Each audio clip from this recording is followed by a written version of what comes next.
പാവങ്ങളെ നന്നായി സ്നേഹിക്കണം. പാവങ്ങളോട് നല്ല അടുപ്പവും ഉണ്ടാവണം. പാവങ്ങളെ സ്നേഹിക്കുന്നത് ഖൽബ് നന്നാവാനുള്ള വഴിയാണ്.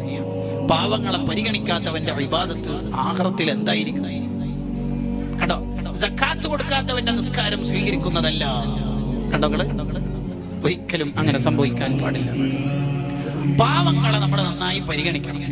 ഈ വിഷയത്തിൽ ഇബ്നു റജബുൽ ഹംബലി തങ്ങൾക്ക് ഒരു കിതാബുണ്ട്. അതിൽ പറയുന്നതാണ്, പാവങ്ങളെ പരിഗണിക്കുന്നവരുടെ കൽബ് ശുദ്ധിയുള്ള കൽബായിരിക്കും. എന്തുകൊണ്ട്? പാവങ്ങളെ ഒരാൾ സ്നേഹിക്കുന്നുണ്ടെങ്കിൽ അയാൾക്ക് തിരിച്ചൊന്നും കിട്ടാനല്ല സ്നേഹിക്കുന്നത്. നമുക്ക് തന്നെ അറിയാലോ. കാരണം എന്തുകൊണ്ട്? പാവത്തിന്റെ അടുത്ത് എന്തുണ്ടല്ലോ, അധികാരമില്ല, സമ്പത്തുമില്ല, ഒന്നുമില്ല. പാവങ്ങളെ നന്നായി സ്നേഹിക്കണം.